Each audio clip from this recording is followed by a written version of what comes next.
And we're back, guys, on the Life with Nick podcast. Appreciate you guys tuning in if and when you do.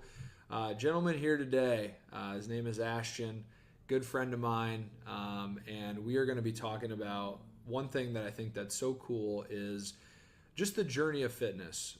I think people from time to time can come in, hit it hard for 6 months, hit it hard for a year, maybe, kind of fizzle out from time to time, but we rarely look at the body of work that one person can go through to get to where they are today. And that's really what Ashton's going to be talking about. So, Ashton, welcome to the podcast, man. What's up, man? I'm not gonna lie, I'm so stoked. Yeah, this is going to be great. Good. Yeah, absolutely. You told me you were caffeined up before you came in. And then one thing I wanted to share, I think this is really kind of a funny thing, but you just told me that you were washing elephants in Thailand at one point. Is that true? Or Yeah, so last year, and I'll get into it just a little bit, it's kind of a nice break in the fitness journey and kind of allowed me to redirect myself with my training. But I went overseas for about 2 months in Thailand for some missionary work, and yeah, we bathed elephants, and it was pretty nuts, not gonna lie. Yeah, you were telling me that their trunks are way stronger than what they look like. Yeah, you gotta stay away from those things, they'll rip you apart. But I mean, it's pretty cool. I mean, we gotta feed them, and it's really, they're hungry. I forgot how many pounds of food they eat a day. It was absolutely ridiculous. But I mean, the whole time when we'd be walking them places, like, they would have to constantly take pit stops to grab food, like leaves from the trees and stuff. They were so cool to work with. It was a really sweet experience. That's awesome. I would have never, ever even thought about, bathing an elephant or getting to do that, but I'm glad that you did. Yeah, no, it was an awesome experience. I mean, a lot of the time there, we were in the city doing missionary work. I'm a Christian, and that was a really fun experience. But every now and again, we get these fun little like vacation type breaks where we get to go out into the jungle and like bathe elephants. Like there were some sweet little breaks in the mix there that were fun. Yeah, I mean that's definitely noteworthy. So we're not gonna dive too much into that in particular, but I feel like if we're gonna do a podcast and have some uniqueness to it, you're one of the first people I think I've ever met that's bathed elephants. So thank you for talking on that a little bit, man. Absolutely. Cool. So me and you, Ashton, we talked quite a bit before the podcast on just what this meant to you, what we're going to be diving into, and the vision that we came up with is one that I really, really enjoy. And what we're really going to do is just kind of allow you to talk on some of the different stages that you've gone through and how that's kind of affected your life in that given time period. And then as well as just kind of where your strides were, what you were most impressed with, like all encompassing of someone who's been through, I think it was almost a 10-year fitness journey, if I remember correctly. Started back in 2016. Yeah, and we're going into 2025 next year. That's crazy. But for starters, there was one thing that was really cool that you were talking about, and that is in the beginning of the journey, you had an aspiration of like a transformational video, if you will, online. I'm sure most people in the fitness world have seen them, but I'll kind of pass it over to you, man. When you're just kind of finding your way, what are some things that are standing out to you as far as getting in the fitness journey and whatnot? Yeah, I mean, during this time, and we kind of talked about it a little bit before we started the podcast, but essentially I was really into the early, I think, some of the bigger fitness guys coming in. You have David Late, all the stuff around Gymshark that I was just like, and his transformation videos were out there on YouTube where he started like, I don't know, anorexic. He was small, just skin and bones, and then all to the point where he's just like this Greek god, just body, and I'm like, that's gonna be me. Like, I'm gonna do that because I mean, I looked in the mirror, 8th grade year, 89 pounds, just skin and bone, and I'm like, nah. We're going to change this. Yes. Control the controllables. That time of my life was challenging. It had its challenges just as we all have when we're kids. I mean, going through changes. And for me, I was like, let's control the controllables. Let's see what I can control. And, I mean, we're all gifted with these vessels to walk this earth in. And really, it's our responsibility to take care of it or not to take care of it. Mm-hmm. And for me, I wanted to see what can I do with it. I love that. 8th grade year was just day one, that fresh start to make it what I wanted it. And I didn't obviously have any money. So we started simple. Calisthenics. Just the bare bones of fitness. Push-ups, pull-ups, air squats, eventually pistol squats. Love it. Chin-ups, just curls, all this stuff. Like very simple workout movements, all body weight. From time to time, my cousin at the same time, though, he was also getting into fitness. He was a gymnast, all that. And in his basement, his mom's basement, he had a barbell, like a 35-pound barbell with cast iron plates, and we would like do bench press, we would do deadlifts, all that type of stuff. I mean, it was actually kind of funny. Our bench setup is we took 2 dining room chairs and his piano bench. Oh my gosh. And we would balance the barbell on the tippy top of the chairs. And they were like the rounded type at the top, so that thing was all over the place. So we'd always have someone like basically holding the weight until you could grab it. But like that was also a little bit of a, I don't know, entrance into weightlifting. Yeah. But until then, it wasn't very consistent training, so I stuck to the stuff in my room. Got that pull-up bar, just kind of doing pull-ups. I would put like rocks into a backpack and do weighted pull-ups. And I mean, that went on for a while. I mean, I was doing that up until 2018, so I was homeschooled for most of my life up until sophomore year. Okay. And then stuff happened where eventually I was put into public school, but I had to redo sophomore year in high school. Okay. Which is like a nice tangent to going in the public school and the training I then entered through that. And the resources. The resources is the biggest one because I didn't have any. Right. I was just limited to what I had in my bedroom at the time. Yeah. So, I mean, during that period, I mean, I'm 89 pounds, 8th grade year, up until sophomore year. I think I got up to probably like 120, somewhere in there. Okay. But still pretty minimal because I'm just working with my body weight. Right. I'm refining what I had to start with. And slowly by slowly, I mean, your metabolism enhances as you work out because the energy requirement grows with you. Yeah. So in that turn, I was building a little bit. Gotcha. Just to chime in a little bit on that too, if you're someone that has trained for a long period of time, let's say on and off, and you need just like a really good shot in the arm, I would say calisthenics is highly overlooked for a lot of people. I mean, just to kind of throw a couple questions to the listeners, I mean, when was the last time that you could do 25 push-ups in a row, 10 pull-ups in a row, run a mile, do air squats? It seems like sometimes, and I'm kind of riffing here a little bit, but people will use the excuse of not having the time or the resources to get in, but we have to remind ourselves, like, we have all that we need in our body. Yep. So even to get a simple workout in as air squats, running, pushing, and pulling, and I love that you added rocks in the backpack. Like, that's really young Ashton. Like, hey, let's innovate on this and let's work on this. Like, that's not something to overlook. So just to kind of build on that a little bit, Ashton, so you're seeing some muscular growth, though, from the 89-pounder, obviously, to 120. So when you're kind of going through some of that, feel free to talk on that if you want to.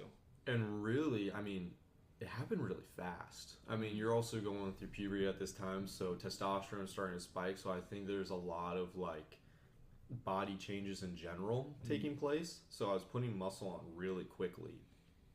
And I've always been a leaner person. My dad has really good genetics in that sense. He's a very lean individual.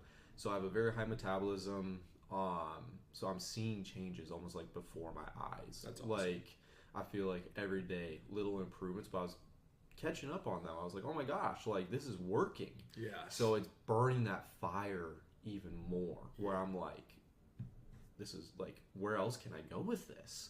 So, I mean, it's crazy. I mean, a little side, but there's little goals in the midst of the greater timeline, so to speak, of this journey, and each and every one of them set a greater fire to the blaze. And I even remember, like, doing all this calisthenics, times where we would be in his basement, my cousin's basement, lifting these weights. I remember, like, the first time I lifted 100 pounds off the floor. And it's like, it's those little milestones that gave you the motivation to want to take it that step further. Absolutely. And it's so much fun throughout the whole journey as you see those little things that you're like, I didn't know I could do that. Yeah. What else can I do? I love that, man. And that's how everyone should take it too. I know that the podcast theme here is the overall journey that you have been through, but it's so important to set some of these micro goals though. Like even if it is to run a mile or to do 25 push-ups without stopping, like when you achieve that goal, it's such a thing of beauty. You know, so even for a kid like yourself, and I was in that, you know, kind of scrawny boat too, when you're starting to feel like you're actually gaining progress, like it becomes not an addiction at that point. Like I feel like I'm like that now, but it's really cool to see when you're depositing energy in, and then you're like, okay, there is actually something to this training game. And I would say though, I was addicted. I genuinely was addicted. Gotcha. I'm an all or nothing type of person. I don't know how to do 50%. I mean, that's something my dad used to say about me is, man, if there's a pool, you're going in head first. Like, you don't know how to slowly walk into the water. You're all or nothing. And that's always been my mentality, which, I mean, good, but also to my detriment. Like, with fitness, though, I got hooked, and it's all I thought about. It's all I did. I mean, in my free time, I was looking up fitness YouTube videos. I was trying to learn everything because it was something for, like, I was good at. Like, I just saw the changes before my eyes, and I'm like, I'm hooked. Yeah, I'm hooked. And for young men especially, I just think that that's such an important thing to get into. There's a lot of temptations out there, but fitness is like there are some dark sides of fitness, like body dysmorphia and things like that. But overall, a net positive to work out more frequently than to not work out. So just to kind of continue on our path here, Ashton. One thing, or I guess before we do that, if there's any other comments that you would have on this kind of stretch of the journey of just getting into some calisthenics, getting basically a little bit of weight on your body and going, and I love how you guys were just like building your little at home gym and doing some of that stuff. So are there any other points on that before we kind of continue the journey? Well, actually, I think you just said it. Getting a little bit more weight on my body. Yeah. I think there's something to that though. Actually, that with weight comes significance. And for me especially, being smaller, like you can be a little insecure. Like I was insecure. I mean, that's really something that brought me into the fitness industry, as I was like, I don't have to stay here. I have the choice to stay here. And when I started to put that weight on and I started to see in the mirror, more importantly, just feel it on my body. Like I felt significant. That confidence started to come as well. So I don't know, throughout this journey, I remember one point, we'll get there, where I was 175 pounds and I was like, oh my, I made it. Like, I was like, I am so happy. Like, I was like, man, I feel good.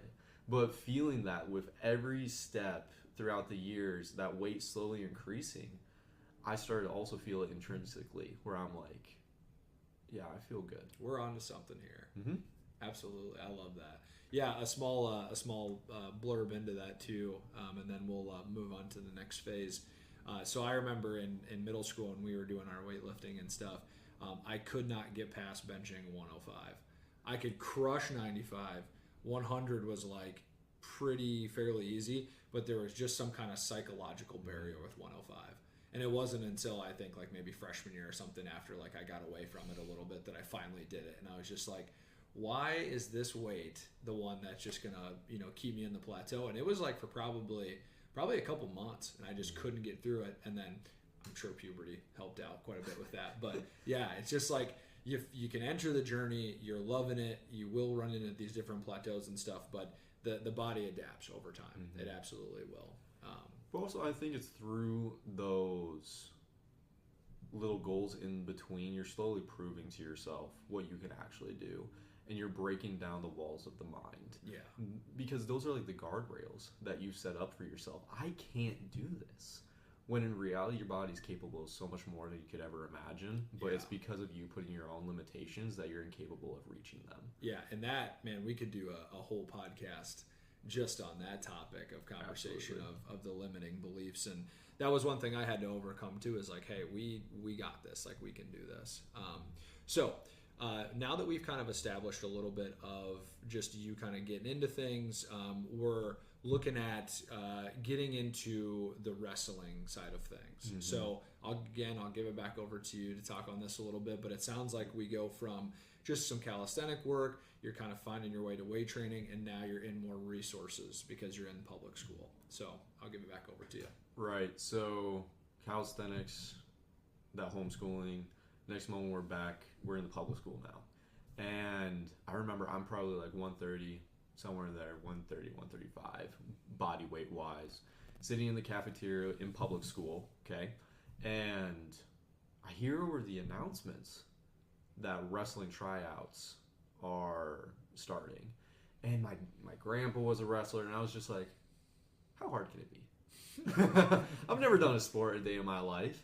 This might be kind of fun. Yeah. I went to wrestling tryouts, and frankly, wrestling does a lot of calisthenics. Like, there's a lot of body weight stuff. That's true. I mean, there's a lot of almost like Metcon workouts, like in CrossFit, in wrestling, which was really fun. And I was like, this is kind of cool. Like, I feel like I have an edge. I've been doing calisthenics. Maybe I should try this.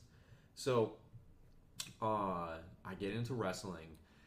In the process of being in wrestling, I'm actually introduced to the weight room, though. So we had I think it was Tuesday and Thursdays, we had these early morning lifts before school where we would go to the weight room, and for the first time, I'm pumping iron. And I was addicted to fitness beforehand. Like, don't get that wrong, but when I actually was in the weight room, it was a thing I look forward to every week, is when we were in there. I look forward to it more than when I was out on the mat wrestling. It's when I was in that weight room, I felt like I was at home. Like, I can't even explain it. It was like, it was my space. And yeah, that really shaped my trajectory big time. But not to mention, I mean, in the wrestling room itself, there is a lot to that as well that I think further than just this next stage of my fitness journey, further down the line, hybrid is a big thing we'll probably end up talking about in this podcast. But wrestling really shaped a athletic ground for me, because I mean, at the end of the day with wrestling, it's how can you efficiently move the body weight you have to win against your component, okay? So it's how do I use every amount of myself to do that. So I think those workouts were really cool, where we were doing the pull-ups, we were running, we were doing a lot of different things that you now see in the hybrid build, which is really cool. So slowly I found myself throughout my fitness journey reflecting back on wrestling, like, man, I remember when I could do that. Man, I remember when I could do that. Like, and it's like, well, why can't you still do it? Yeah. But I think the big thing about wrestling, though, is the weight room. That really set me on the powerlifting / bodybuilding trajectory. Gotcha. Yep. Yeah, and that's a wonderful and point of conversation to combine the power of calisthenics with the power of the weight room and how you can incrementally make progress. Which, like, if you're listening to this, like, of course, Nick, like, you make incremental progress by putting on more weight, right? But for someone like yourself and even myself, when you have measurable progress without having these numbers and calculations and stuff, that opens a whole new game of how these different movements, these different types of movements, these different weights, it's such an evolution to the game when you begin to get into some of that stuff. So when you're getting into weightlifting in particular, if you don't mind me asking, were there particular lifts that you gravitated towards more than others, or was it just the entirety of, like, I'm training to become athletic, I'm putting on muscle, like, I'm introduced to all this stuff? I'll just kind of pass it back over to you, but I was just kind of curious if there was anything in particular that kind of caught your attention. The deadlift. The deadlift? I was obsessed with the numbers. David Lade, again, going back to him, he was like my big idol during the time, and he was big into deadlifting. He was moving some pretty good numbers, and for me, I was like, that is like the display of strength is the deadlift. Classic. So when I was in there, I was I wrestled at 132, and I was moving as much weight as some of the big guys. Wow. And I'm like, this is where I show my dominance, is through this lift. And I was hooked. Like, and then that's another thing is after wrestling, I started going to the gym more, and powerlifting was a big one. I was all numbers. I was like, get as strong as possible. So shoot, like, it was a big time deadlift. I also loved benching. Like, I loved the bro lifts. They were really fun. Got to. But deadlift, I really think shaped me into what I was looking for. So if you don't mind, I don't know if you know any numbers on the top of your head, but were you making like 5 to 10 pounds of progress like per week, or like how would you break that down with being in love with the numbers and like incrementally building on some of that stuff? Actually, so that's something I'm kind of frustrated with myself about, is I rushed myself. Okay. But you're a young man though, to be fair. Yeah. Any man from 15 to probably 22, there is, not only do we have to deal with our egos, but like there's just such a competitiveness within that. So when you see other guys putting up certain numbers, you just want to be exactly like them. Right. There's definitely a lot of things playing into it. The ego lifting, just the camaraderie around you of put on more, or just your own internal desire to want to move weight. Yes. Like, man, I did that. That felt pretty easy. Like, you're still learning your body, so you're just really wanting to push the boundaries of what you're capable of. But again, I mean, every week I tried to put up more. Every week I tried the max, because I was just like, they were moving up, so it's like, why stop? I have no one telling me to stop. And I mean, especially, I graduated from college this year in exercise science, and I had the sweet opportunity to work in some pretty cool weight rooms. And that's a constant battle a lot of coaches run into, is trying to modulate how much weight their kids are moving. Yes. Because there's a very real danger of hurting yourself. Right. And I think I'm kind of suffering from that now, is I moved some pretty cool weight throughout my fitness journey. But the problem is, like, now, like, I swear I have a bulge disc. I swear I probably do. 100% true, just because if you're exceeding, let's say, even 225 pounds at that age with your build, your form must be very, very good and technical and sharp. And this isn't a knock on you, just young men kind of have a tendency to forbade technique to get to I just didn't care. Yeah, whatever number that you need to get to. Yeah. Stretching for old people, all that stuff. Like, that was the type of arguments I would play to myself, is it doesn't matter right now. Yeah. I'm young, I can take it. But you can't. Yeah. Eventually it will catch up to you. And now it's like I have to be so mindful about my form, about just the pre-stuff coming into a lift, the warm-up, and especially the cool-down, because, just the industry of work I'm in now is very, like, demanding on my body in certain ways. And if I don't do it right, it's going to hurt. Yeah. So. And where we are now, I'm probably a couple of years older than you. I am exceptionally mindful myself of making sure that I've done the appropriate stretching.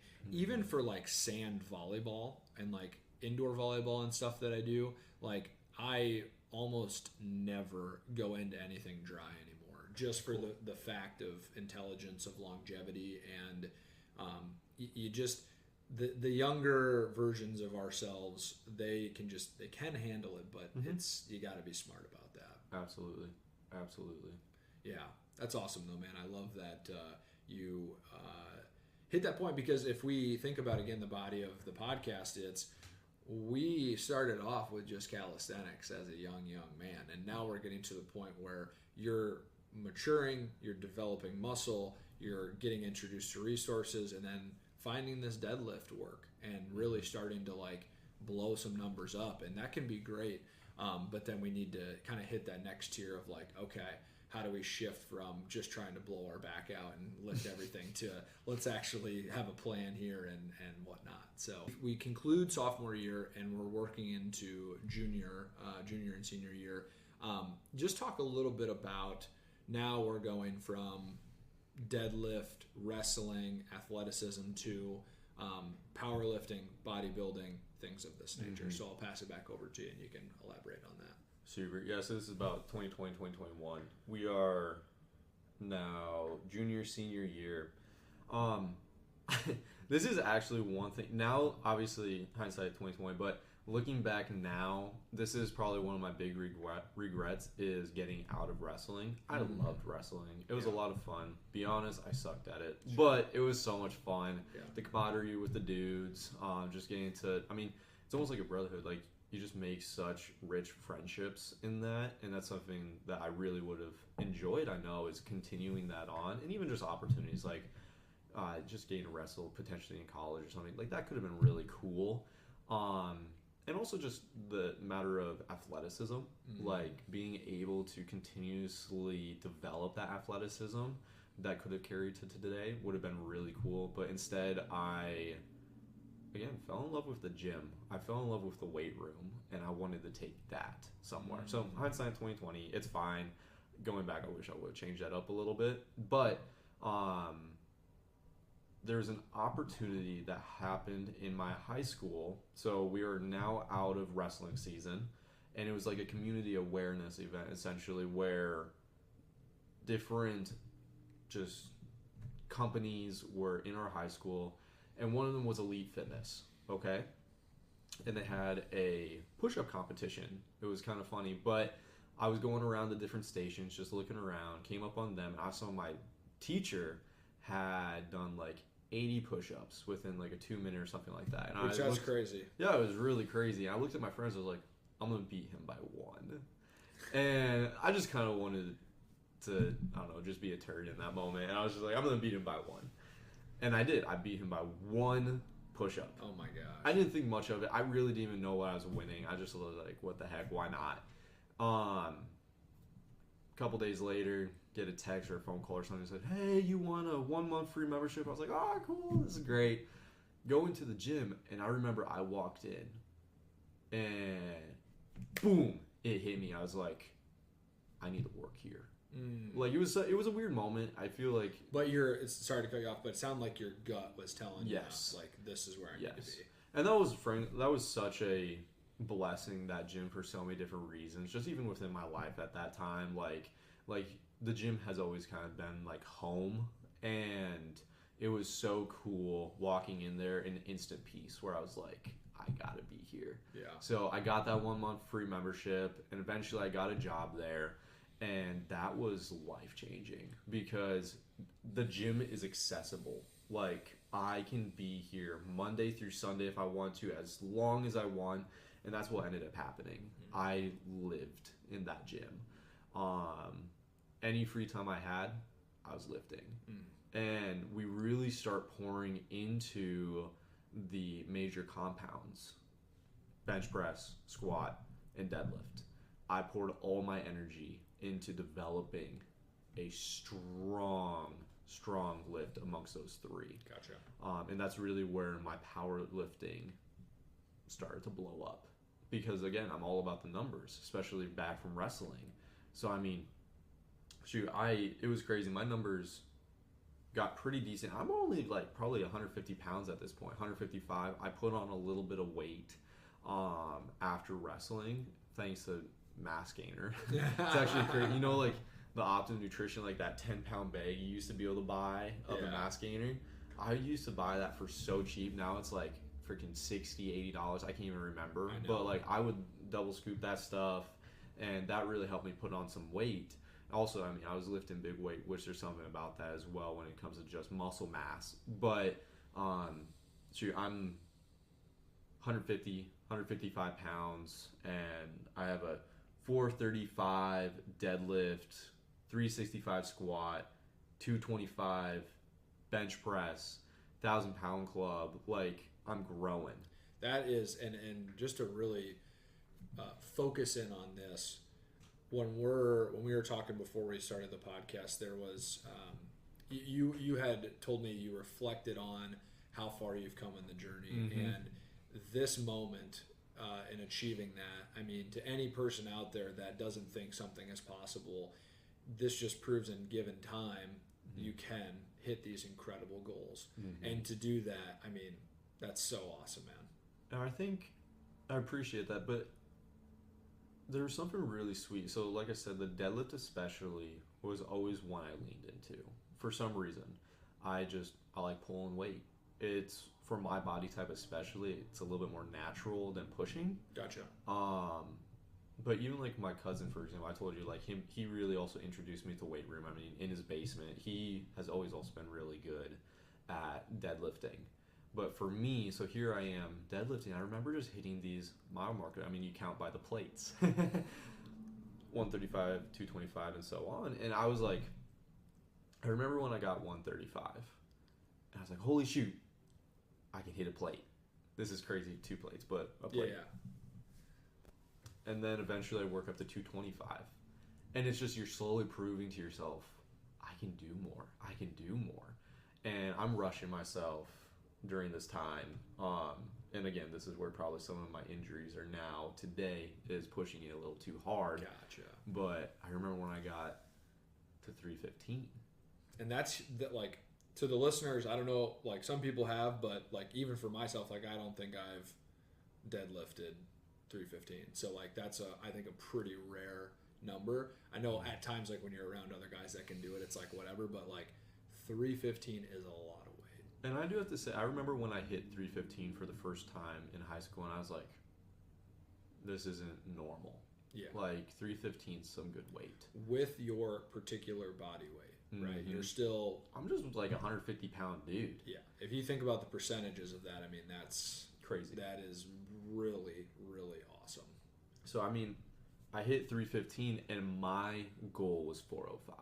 Like, since the beginning, since day one, my goal's always been 405. There's just something about that number. When you got 4 plates on each side, and it's just like, you feel like a beast. Oh my God. And I remember it was so annoying. It was like that 5 pounds, right? Where you got 400, that's pretty cool, but that little 5 pound increment, and I could never get it. I don't know why. Like, it didn't matter what I did. It took so long to get 405. But I remember the day. I don't remember what day it was on, but I remember that day clear as, where I finally got 405 off the floor, and my cousin was there with me, and I screamed. Oh, I bet. Dropped that weight, and I just started running around the gym. I got 405. I got 405. I was so ecstatic. I could not control myself because I proved myself finally that I could do it. Right. Like that goal I've set for so long, and I achieved it. That day, right? That is the accumulation of years and years mm-hmm. and years of you coming in, putting in the work, slowly building up, mm-hmm. and then you finally hit it. So like sometimes these goals seem like a lot, but if you just trust the process and give yourself enough time, mm-hmm. it is possible. It is possible. It takes a lot of work though. Yeah. But it is possible. If you commit and have the discipline, and more importantly, the consistency of that discipline, it'll build on itself, and you will achieve what you set out to do. Yeah, and that's anything in life. That's not just fitness. That's anything in life. Yeah, it's a wonderful, wonderful formula, and like I can't express this enough. I know I'm not perfect, but what is perfect is the formula of consistency. Mm-hmm. If you obey that law, obviously everyone has their threshold or ceiling at some point, but for the most part, like you absolutely can achieve what you want to achieve. You just have to stay consistent. So 100%. That is so good, man.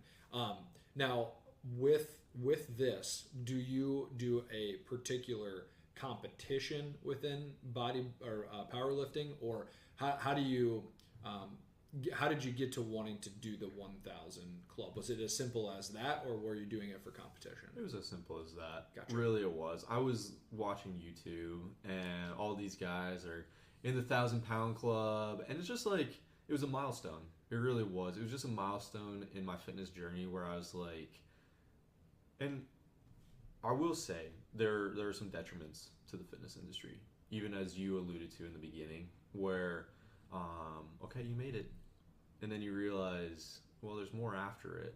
Now I gotta go get that. I gotta go with that. Like, it's hard to find contentment in the journey, and I think that's where there needs to be an intrinsic contentment of I enjoy full no matter where I'm at in the process.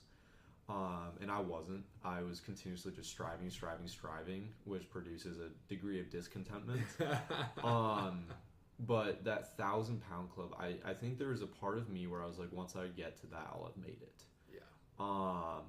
And to be fair to you, you did put a lot of work into being able to accomplish that. Oh, heck yeah. So we're describing the other side, which is a little bit unfortunate, but I think that I really want to just celebrate like the amount of time and commitment to actually achieve one of the biggest goals maybe that you've had, depending on however you want to coin that. I think within a weightlifting scale, that is probably one of the biggest things I've ever achieved on that end of it. I remember that day because bench press, as funny as it is, used to be my least favorite lift. Frankly, it's changed a little bit where I like it a little bit more, but it's always, I've disliked it because it hurt a lot. I have bad shoulders.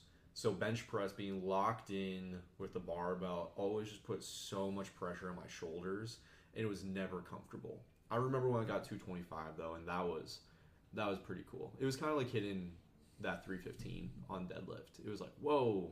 That's a big Not one. a lot of people can do that. That's pretty cool. Yeah. 225 felt like that. And I was like, this is awesome.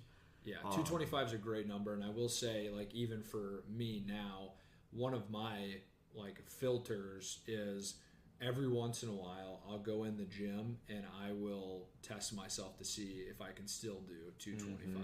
There's just something so sweet about a 225 bench that whether you do it one time or 15 times, 225 is it's substantial. Yeah, it really just is a great number. Absolutely. But no, bench, never enjoyed it. But obviously I knew if I wanted to reach my goal, I needed to develop it. Squat and deadlift. Obviously deadlift was my favorite. Squat, it was comfortable. I mean, it's still a pushing movement, and naturally I like pushing. And it catered towards my deadlifting. Because, I mean, deadlift is multifaceted. All these are compound lifts. We're using multiple muscle groups all in sync to move this weight, which is awesome. Why I also really enjoy it. I mean, it's just like calisthenics. I mean, calisthenics is utilizing multiple muscle groups to do the movement. And in the process of doing that, you're working all these muscle groups, so you're growing. So with my squat, it was really also helping my deadlift, so I enjoyed working it. So, I mean, I hit 365 on squat, which some people say didn't count. I like just made it the parallel. And it was a pretty messy squat, but I still just counted it. I didn't care. But well, you weren't doing this in like the official competitive. Yeah, no. So it's like as long as you moved it. It was so fun. I remember I posted that squat on like Snapchat, and instant hate. All my friends were like, "That wasn't parallel. What are you doing?" And I was like, "I don't care. Yeah. It's enough of an achievement on my end that I made it. I'm fine." That's right. But I remember when I made the 1,000-pound club. I was at Elite Fitness at the Lisbon gym, and the Lisbon gym always felt a little different. It's kind of just like you got those steel walls, and it's just like the old cast iron dumbbells. It just felt real hardcore, and I would always lift after work there. It was like one of my favorite gyms to lift at just because it felt more hardcore in that way. And I was shooting for a 435 deadlift, and I'd been working at it for a little bit, slowly getting incrementally, but I was like, today's the day to try to hit 435, and that was like, I'm ready to hit this. Which at that point, I think I'd already hit the 1,000-pound club, but there's something about that. But for the sake of the podcast, we're going to say this is when I hit 1,000 pounds. But I went for that 435, and I lifted it off the ground, and it felt like a rocket ship. You know how the rocket ship has that burn? It's slowly going up, and eventually just right up in the sky. It was that. It was a fight from the floor to the top, where I'm just like, this thing slowly building up momentum, and like it feels like time slows down, and like you're pulling this thing forever, and finally I got to the top, I dropped it, and I was like, I made it. I made it. And there's nothing quite like that feeling. Oh, no, absolutely. Where all this hard work and dedication of years, and we're really like at the end of my high school experience. Wow. And I'm like, holy crap, I did it. Yeah. I set out and achieved the impossible for myself. For yourself, yeah. And it was an experience like I can't even explain. Like, you feel just I can't even think of the word. It's just you're left speechless, where like you almost want to cry because you're like, how did I do this? Right. And I mean, really, it's just the repetition. It's the work over and over and over again, slowly by slowly, helps you climb the mountain. And I did it. Yeah, you did. And I think that was probably one of the greatest things from my high school experience, is just making that achievement possible. Yeah. And we do have to tie everything together here, right? Because this podcast, the form, the vision of it was to share the journey that someone goes on within fitness. And if you're listening to this, this just gives you more proof that you don't pull everything into doing something in 6 months or a year if you have a very, very large aspiration. Like, you truly need years and years and years if you want to go out and achieve something great. And I think that to get to that point from where you were, the young man with some insecurities to now hitting that moment, it's just like that's what the journey is all about right there. And I'm so sorry to the listeners especially. I think the fitness industry treats fitness as a sprint. It's not. No, it's a marathon. No. It's a lifestyle. Yes. And as long as you're approaching your fitness as a sprint, you're gonna get burnt out. You're gonna walk away from the gym, and then you're gonna question 10 years, how did I get so far? Right. When in reality, it's those small little incremental steps that are gonna get you where you want to go, and you're gonna look back 20 years later and be like, thank God I made that commitment to today, because not only am I able to play with my kids, go out and do stuff with my friends, all this different type of stuff, but also you're going to see how that discipline is catered to other areas of your life and have made you a more well-rounded human. 100%. But it's all the perspective. It's all just how you lay it out in your mind. I'm not doing this for a momentary gratification, but actually for a lifelong pursuit that's going to cater towards me as a person so I can better suit the people around me. Yeah, that's full proof right there. And I think you do bring up a good secondary conversation about intrinsic motivation and what you will feel really good when you do achieve it. So the fact that it didn't need to be for a competition, it was just an internal desire to say, hey, I want to go out and do this, and sticking with it and not giving up. Yeah, hopefully this provides some motivation for someone out there listening to say, hey, maybe it's time to get back into this fitness thing, or maybe it's time to evolve into a new goal, and then taking that goal and working it into what your lifestyle and what your identity is. Absolutely. Because I'm sure, just to kind of riff on this a little bit, I'm sure you're someone now that because of all that body of work, you now and your identity are someone who fitness is just, it's your lifestyle. It's like medicine. Right. Like when you wake up, when you wake up, do you eat food? Yeah. You gotta eat your breakfast. That's how you start your day.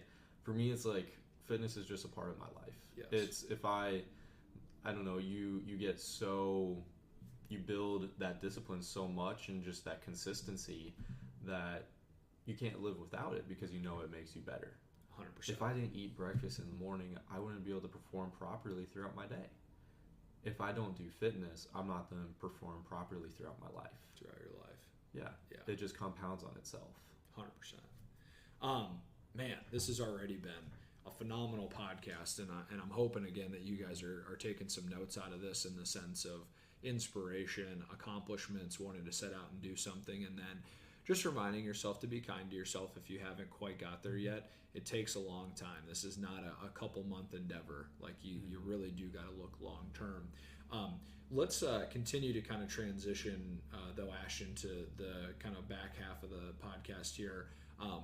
just wanting to note that you've achieved this goal now, and because of that, that opens the door maybe to some new things or different things that you're wanting to get into. So if you don't mind talking, maybe post high school, as you had noted down here, and just wanted to give you an opportunity to talk on kind of getting closer to where you are today and some of those other pieces.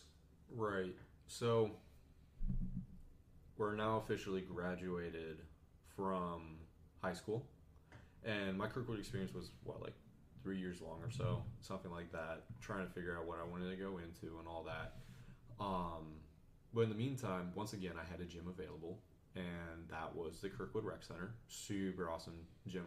I was actually very fortunate when I came into Kirkwood. They had just done the renovation, so they just dumped like $1 million or a couple $1 million into their weight room, and it's really a beautiful gym. I mean, all the bumper weights, everything's got those sick Kirkwood logos on them. It's just really a well put together, well thought through gym.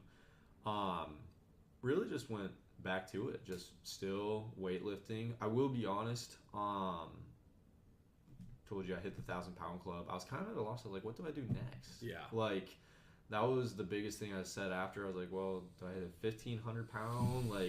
I don't know. I as I just said, if you go too hot out of the gate, you'll get burnt out. Yes. And I think I was feeling that a little bit, where I was just I hit the goal, I really just don't know what's next. Yes. So I kind of got a little bit more into the bodybuilding space. So I was like, well, one of my biggest goals has always been to be 180 pounds. I haven't hit it yet. I will though someday. But I was just like, okay, well, let's just get bigger. Okay, let's work on maybe some just, I don't know, hypertrophy. Try and build a really sick body. So, I mean, I'm in the weight room and just doing more hypertrophy style, more bodybuilding, which I've been doing it this whole time, more as just additive work into my powerlifting side. But I was like, let's actually full send a little bit more of the bodybuilding. I did that up until, so I was through the spring of 2022, still at the Kirkwood gym. I'm also working at Elite Fitness, so I mean, they're working together. I'm doing both. But getting bigger, actually getting bigger. I was 170 pounds at one point. It was awesome. I was putting weight on, and I felt great. But there was something I was kind of realizing. I was like, man, I look big. I can move some weight. But how capable am I actually? And this is where I started to reflect back to my wrestling days, where I was like, I remember in wrestling, I weighed 132 pounds, but I was athletic. I was so capable I could put my body into just about any situation and come out on top, just because of the foundation of athleticism I had built. I had conditioning. I was cardio conditioned so that, I mean, I could go on a run. I could sprint. I could do these really challenging HIIT workouts, all this stuff. And I was like, I don't think I can do that right now. I think I can lift weight and look really good, but what's the point of looking really good if you can't use it? And I was like, maybe I should try CrossFit. An extreme. I was like, going from one extreme to the next. I was like, I've always seen it. It's always fun watching the videos on YouTube with the CrossFit games, but I was like, how hard can it be? Another wrestling Ashton situation. Moment, yeah, another wrestling. How hard can it be? Which, man, wrestling was probably one of the hardest things I ever did, by the way. I didn't think I said that, but there were so many times I wanted to quit. That was so tough. Yeah, that sport's The insane. conditioning sucked. Yeah. But once again, I was like, how hard can it be? Let's try it. So I got a membership with my local CrossFit 151, and hooked instantly. Because I remember the first workout I came into, I was on the ground. I thought I was gonna puke. I was like, I got halfway through the workout, and I was like, I am going to die. And I remember getting home, and I was like, I looked in the mirror. I was like, I'm the biggest I've ever been, but I was like, what's the point of looking big and strong if I can't use any of it? Yeah. So I was just like, to hell with it. I don't care if I get small. I want to make sure I can use my body. Yes. And actually show up when it counts. Yeah. Because also, I mean, even just within protecting nature or whatever it is, if I'm between me and something greater than me, and I can't overcome it. Like, what's the point of looking big and strong? So I was just like, all right, let's develop this. So I really get into CrossFit. I mean, full send. And it's actually interesting. I did get smaller for a second there. I think just because of all the cardio conditioning, all that. Because with CrossFit, I mean, it's very high intensity work. I mean, you might be doing a 15-minute workout, okay? But it's such a high intensity, you're go, go, go, go, go, that you come out of it, you're dead tired. Yeah. But, I mean, so it's about an hour training session in general. You come in, do your warm up, and then you do your strength training. So, I mean, you'll be doing your compounds or your Olympic weightlifting, squat, bench, deadlift, brain fart, for your powers. And then you might also be doing some Olympics. So you'll be doing your snatch, you'll be doing your cleans, and then different variations of those. Which that was another thing I fell in love with. It was the Olympic weightlifting, being able to lift heavy weight off the ground with power explosiveness. That was really cool. But then we get into the EMOM training, so like every minute on the minute, and other variations of it, a lot like we were doing in wrestling, where you're now doing those body weights, pull-ups, you're doing muscle-ups, push-ups, and then variations with kettlebells, dumbbells. And I was just hooked. I was like, oh my gosh. So, not to cut in too much here, but you're getting to a practice of CrossFit that is really the second nature of wrestling, in the sense that we're going to throw a gamut of different abilities that you need to have and different skills in these things, and we're putting it all in one. So I almost feel from afar, listening to you talk about that this was kind of a reigniting of, hey, we've been in these different calisthenics, we've been in powerlifting, we've been in, some of these other things, but now let's try to really throw all of that in a mixing pot, and good luck. It was really blending it. It was blending it all together, which again is where you're trying to get this hybrid movement. Right. Is blending all of these different fitness modalities into one, to be a well-rounded badass. Yes. So I love that. It was actually kind of crazy because I got bigger than I've ever been in my life through CrossFit. I weighed like 170, 175 pounds. I had never been that, even doing hypertrophy. Wow. The only difference is I could move the weight. Yes. And move your body as well, too. Well, I felt so healthy. Yeah. Like, it was crazy. Like, I wanted to go on a run, I'll go on a run. I wanted to lift 400 pounds off the ground, I'll lift 400 pounds off the ground. I wanted to put myself through a stupid hard hit program, I'll do it. I'll come out on top, and I won't be panting. Like, it's just like, it was... The confidence. Yeah. It was also confidence building. It really was. Because once again, I mean, I don't know, weight brings significance to me as well. I felt heavy, but I didn't just feel heavy, but I could see that I could do something. Weight moves weight, and I was moving weight. I was moving my weight efficiently, and it was such a good feeling. It was such a good feeling. So yeah, I really dove in. I got all consumed into it. I mean, there's a difference between all in, all consumed. I definitely got a little of the all consumed. I mean, right. I was doing like, I wanted to compete. I was like, I want to be a CrossFit athlete. I want to take it all the way. I want to do that. So if I was available, if it worked with my work schedule and my school schedule, I was doing 2 workouts a day. I was 4 to 5 times a week. And I mean, they were probably hour and a half training. I also got my L1 certification at this point, so I started coaching CrossFit as well, which allowed me, so after I was done coaching, I would also do a workout and stuff like that. It just allowed me further integration into the CrossFit system. I loved it. Yeah. I really did.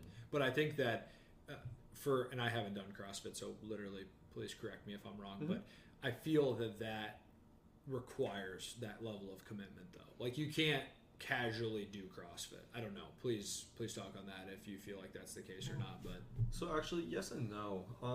CrossFit was pretty unique when it was introduced into just society. I can't remember exactly what year it was, but you had the mains. You had powerlifting, you had bodybuilding, and I mean, typically these are like hour and a half sessions you're coming in to get a good pump, right?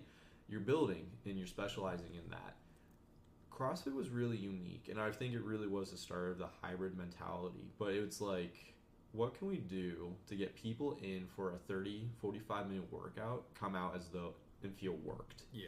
Okay, where we're not eating into their day, because frankly, everyone has a life. Yeah. Everyone has responsibilities outside of the gym, and it's hard to give an hour and a half to the gym when maybe you have kids, maybe you have an insane work schedule where that's just not a feasible thing. So I think CrossFit was really cool in that they allowed people that maybe normally couldn't get a workout in, that don't have a lot of experience with building workout programs, come in, get a high intensity workout, feel work, they're starting to see differences, changes, and it fits into their life. I think CrossFit did a really good job of that. Yeah, that's awesome, man. I love that. Like, I love that that was where you could reinvent, evolve, transform into. Again, and the theme of this podcast is just how do you continue to make this a part of your identity while finding new challenges along the way. And so I think that being introduced and you committing to do that, like, that's experience that you'll always have with you. And then also the coaching element as well too. I think it's great that you are giving back to people and saying, hey, I've been here, and here. I'm with you now. Here might be some pointers, along the way. So I think that just like that's just it's a different phase of life, but a phase that gave you different perspective and gifts, and that you took to full advantage. You can always have that now in your arsenal. Absolutely. Excellent. So we're getting towards the end of the podcast here, and I appreciate you so much for doing this thing and talking about it, because I love doing this, and I think we're talking on some good stuff. Let's really end on a positive note in terms of this hybrid training, right? We've talked a little bit about it throughout the podcast, but we haven't spearheaded it. And instead of us maybe talking about the what of hybrid training, let's talk about this concept of being in a box versus trying to break out of that. So I'll give the baton back over to you and let you talk on that a little bit. Yeah, so we keep touching on hybrid because that's kind of where I'm at now. We talked a little bit about Thailand and stuff like that. So I was rich into the CrossFit scene. Went overseas for about 2 months, came back, lost a lot of weight. And I was just like, okay, this is kind of like a fresh start. I gained a lot of experience with CrossFit. I have a lot of experience from my past. How do we blend this? And recently, I during that time, I had been listening to Nick Bear. He's a really cool, just hybrid athlete in the sport right now. And I think the cool thing about hybrid especially is, as we've kind of touched on, we have all these different fitness modalities, all these different fitness categories and groups. I mean, I'm a power lifter. I'm a CrossFitter. I am a bodybuilder.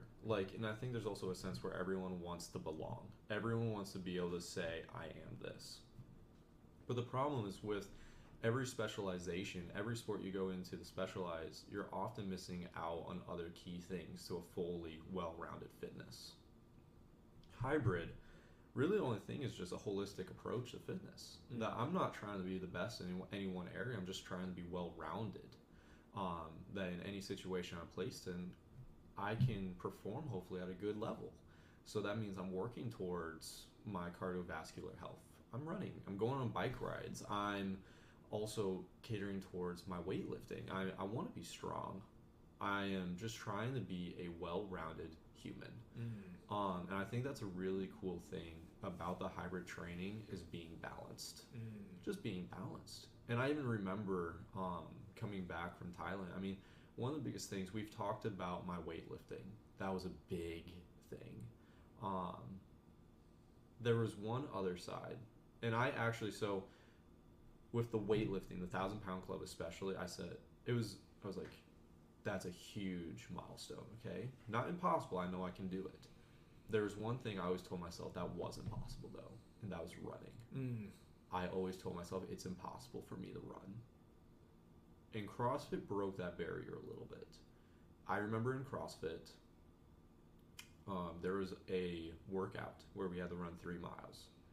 And I remember looking at that and I was like, this is impossible. That's disgusting. Can't do this. And I remember finishing that workout. I was like, holy crap, I just ran 3 miles. And it opened up my whole world to maybe I'm capable of more than I thought. And especially with the hybrid, Nick Bear, he likes running. And I was like, well, if I want to do this, maybe I should try and do a little bit more running. And I remember after coming back from Thailand, I jumped on the treadmill and I was just like, let's see how far I can go. And I ran 6 miles. Wow. And I was like, holy crap. I've been limiting myself this whole time. Yes. And we're in my last year of college at this point, and I'm now training hybrid, okay? So I'm doing some powerlifting, some bodybuilding, I'm running, I'm just trying to be a well-rounded human. I was like, let's try and run a half marathon. So I signed up for a half marathon for when I graduated, and that's what, 13.2 miles. It's terrible, I can't remember it right now, but it's enough. It's enough. It was the Marion Arts Festival half marathon. And I'd been training, not near as much as I should have, to be honest. But that day comes, and I'm running the race. And I think there's something really interesting that throughout all of my fitness journey, I was always left with moments where I'd achieve my goals and really think, did I make it?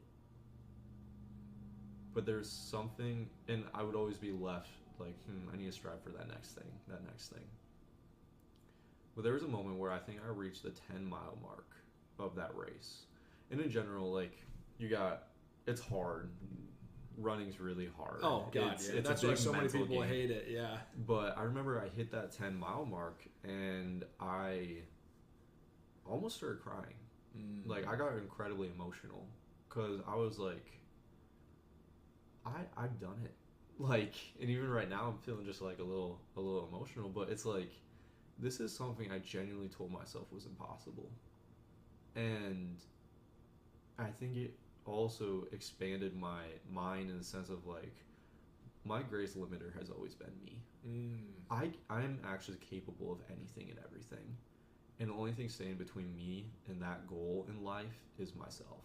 Is yourself. And when I passed that finish line and I just ran 13 miles, I literally fell, like, I fell to the ground, from exhaustion. Yeah. But I remember just hitting the ground and I couldn't stop smiling. I was just crying because I was just like, holy crap, I can do anything. Like, I felt like I can truly do anything before me as long as I have the right mindset, it can be achieved. And I think that's where my fitness has ultimately completely transformed, where I'm just trying to set out for health. The best program is the one that works for you. Yeah. Like, you cannot put yourself in a box. If you want to be a powerlifter, go be a powerlifter if that's what you want. If that's what's right for you, do it. That's awesome, because the best program is the one that gets you in the gym to actually have a full, well-rounded life, where you can show up when it matters, when you can show up for the people around you, all of this, but also when you can show up for yourself. Yes. When you can prove to yourself that you're no longer limiting yourself to any one thing, but you can actually show up and do it. Yeah. Because ultimately, at the end of the day, the greatest challenge is not that weight. It's not that run. It's yourself. It's yourself and your mindset. That is absolutely, man. I don't know what to comment on that, because it was so well put out, and I think such a good motivating end of this podcast to just really drive home that message of, hey, it's all both the success and the failure is all on your mind. Absolutely. And to have the same kid that was insecure and underweight accomplish some of these incredible feats and to break through those limiting beliefs, that is what the fitness journey is really truly all about. Absolutely. So thank you, man, for just like opening up on some of this stuff. I know it's going to help inspire somebody, and I think that of all the podcasts, like, it was a great podcast, but this little like 5-minute piece I think is what is most influential that people need to pay attention to. So just as we're winding down a little bit here, is there any other thoughts or ideas that you want to put forth to the listeners? Yeah, I think just for the listener especially, take it one day at a time. Don't look at the scale. Nothing like that. I used to be so caught up with the scale, and I measured my worth by where that scale was or by what weight I'm moving. And it's like love, like there's all this love mentality, love yourself, but genuinely, like, be appreciative that you have the greatest vessel in like humankind. Like what the human body is capable of to be able to experience the life around us is incredible. And it's like don't overlook that. Just refine it day by day, and eventually you'll get where you're going. I don't know. That's just beautiful, man. Really incorporate that discipline, and slowly by slowly you'll see it come together. Boom. Well, you heard it here, folks. Ashton, thank you so much for coming on and doing the Life with Nick podcast. It's been an absolute gift to obviously continue our friendship and talk about this stuff, but this is the outcome that we wanted to really produce today, I think. Yes. And this is just a really good, well put together example of a guy that has had some challenges, has incredible faith in his belief in himself, and he's built that over time, but also in just trusting the process, like you said, coming in every day, being kind to yourself, and who knows what that goal or that challenge is that you're trying to reach, folks. But if there's anyone that could comment on just long-term evolution and continuing to open his mind, I think it's you, man. So thanks again for coming on. Thank you, Nick. Absolutely. This is real. It's a privilege getting to be here. And I'm thankful. I'm thankful that you got here and they get to hear. I hope someone appreciates it. More importantly, that maybe it lights a fire they didn't have before. Hell yeah! I love what you're doing here, and yeah, thank you so much. Thank you, man. Awesome. Well, thank you guys so much for tuning in, and until next time, guys and gals.